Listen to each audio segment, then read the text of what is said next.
Hello everyone! Ayan, kumusta po sa inyong lahat? So for today's video ay tara at samahan niyo po ako magluto nitong ating napakasarap na ginisang munggo. At syempre lalahukan po natin yan ng tinapa, chicharon, saka syempre may dahon po tayo ng malunggay. So pwede po kayong gumamit ng dahon ng sili or dahon ng ampalaya, yung talbos ng ampalaya. Masarap din po yun sa mga ganitong ginisang munggo. Kayo po ba guys, usually ano po ang nilalagay nyo sa pag nagluluto kayo ng ginisang munggo? Yung iba nakikita ko guys, merong nilalagyan nila ng kalabasa or ampalaya. Pero itong sa atin ay simple lang guys. Talagang ginisang munggo lang talaga. So, yun na nga. So, ginasa na natin dyan yung ating bawang at sibuyas. Siyempre, naglagay rin po tayo dyan ng kamatis.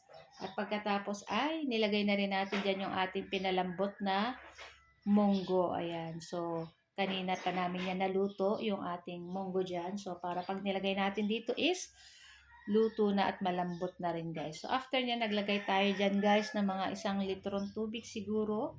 At tinimplahan na natin yan ng ating pampalasa. Naglagay tayo ng paminta, ng asin, saka naglagay din po ako dyan ng 1 chicken cube para pampalasa dito sa ating ginisang munggo na lulutuin. Ayan. Hintayin lang natin to guys, kumulo itong ating ginisang munggo. Tatakpan lang natin iyan at after ilang minuto ay ayan na nga at kumukulo na guys. Ayan, ako, medyo na-miss talaga namin yung ginisang munggo guys kasi ang tagal-tagal na namin nung kumain ito.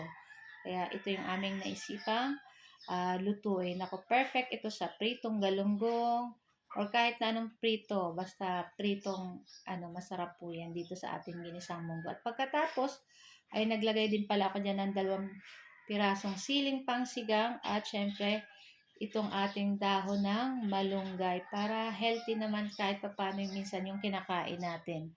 So na nga at luto na rin naman po iyan. Syempre titikman natin kung okay na yung lasa. Pag kulang pa, dagdag na lang tayo. So yun at okay na rin naman yung lasa nitong ating So ilagay na natin dyan yung ating chicharong baboy. Ayan. So yan yung binilad lang namin guys. Tapos niluto namin yung balat na nilagyang asin, paminta, tapos binilad namin ng ilang araw. Tapos pinirito namin. So yan na, meron na kaming chicharon. So na nga at luto na rin ito guys. So ahunin na natin to guys. Masarap talaga po sa ginisang munggo pag may chicharon. Nakakadagdag pa siya ng sarap dito sa ating munggo. Ayan. So, yan. Naglagay na tayo sa ating mangkok.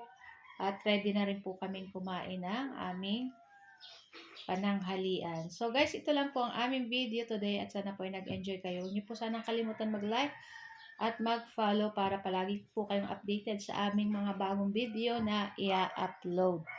So guys, ayan, shout out sa ating mga new followers. Ayan, maraming salamat po sa support nyo and sa ating mga dati ng mga followers. So guys, thank you for watching. See you next video. Ciao!